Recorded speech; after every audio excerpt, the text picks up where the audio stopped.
Hello everybody, my name is Bryce Machine Bates from Team Evil Geniuses, and this is going to be a replay review brought to you by evilgeniuses.net.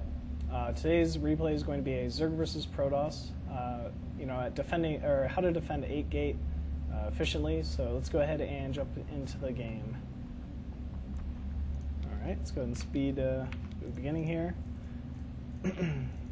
Basically, this map is Entombed Valley, which is a pretty decent map for timing attacks, mainly because it's not really expected. It's such a great map with the two ramps leading into the natural and into the third, and then the short pathway between the two, to actually defend early on as Protoss with sentry, force field, and cannons as well, walling off as well. So basically, timing attacks aren't to be expected on this map as much, but they're still quite strong because of basically the little surface area that Zerg's able to get, the ability for force fields to be much more efficient and effective in these small little areas.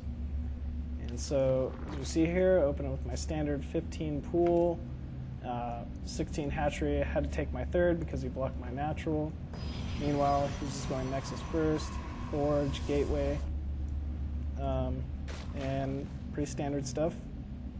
Produce my 4 lings here, trying to scout out this probe, scout around my natural, scout around my third for cannons, rally my first queen to my third, take my natural at 25, and then rally 5 drones from my main to my third because he took the, because I was forced to take the third first.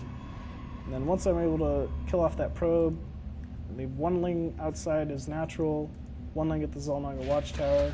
I start working down this rock with my other 2 Zerglings. And so this is a pretty standard situation to be in from here. I'm basically just going to be droning, trying to catch up to his probe count, which I eventually will surpass with the 3 bases, 3 injects. And remove this rock while eventually starting to scout out any probe out on the map. So he produces a Stalker first. This is going to be great, actually. It's going to deny a lot of scouting for me. So that should actually allow him to go ahead and slip a probe out to produce a pylon and actually hit this 8 gateway time. So as you see here, he's got +1. And here's all of his gateways. It's actually a 10 gate.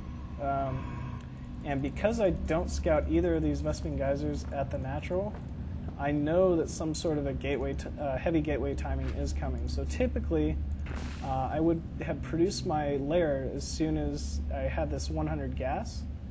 But because I still see no Vespene Geyser here, I'm opting to delay my natural, or delay my, lair, because I know that's not going to help. That tech won't help me defend this timing.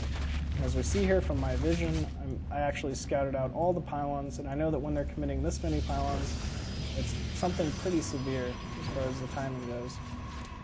So, from here, I actually just start up roach production.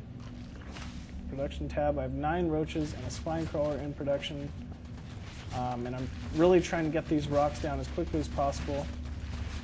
And he's able to poke in here with his first Stalker, try to buy time, get me off that rock so that I can't really defend my bases properly. And the first few roaches are out. Now it really just comes down to I need to try to get a big ball of roaches, and I shouldn't really be producing these Zerglings here.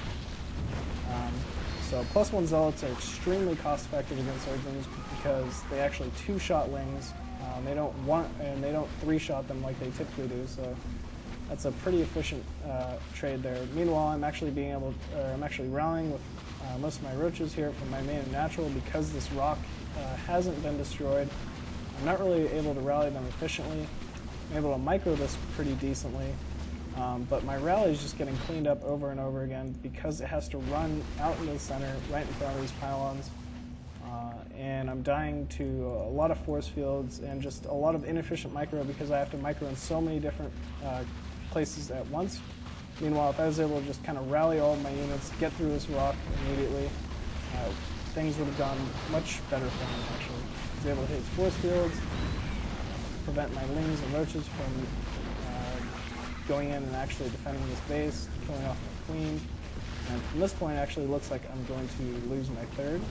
Meanwhile, he's actually not even very far behind on harvesters, because I've spent most of my resources on these roaches, just trying to survive, defend, and I have also delayed my tech. So now I'm actually able to start up my lair, try to do something, because I recognize that this third's going to fall. And +1 completes. He's just massing up more and more sentries. He realizes he kind of has me on the ropes here. And with good force field control, if he's able to lock my roaches in with the zealots, I should be in a pretty bad situation here. He's able to force field my ramp, and it's just too many zealots and too many sentries with Guerrilla. And basically what I wanted everyone to take out of this game was how doing something extremely simple, like producing an early 4 more Zerglings targeting down this rock, and then allowing myself to actually group up. Let me see here. There's a specific clump of roaches that I wanted to talk about.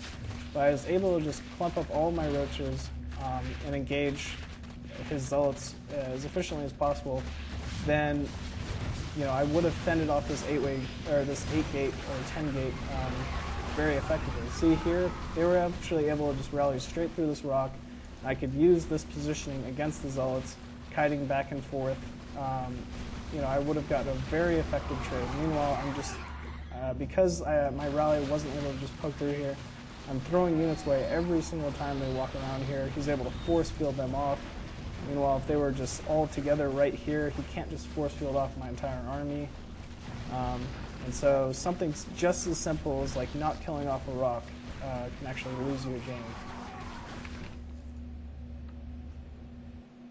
Alright guys, once again my name is Bryce Bates from Team Evil Geniuses, and this has been a replay review brought to you by evilgeniuses.net.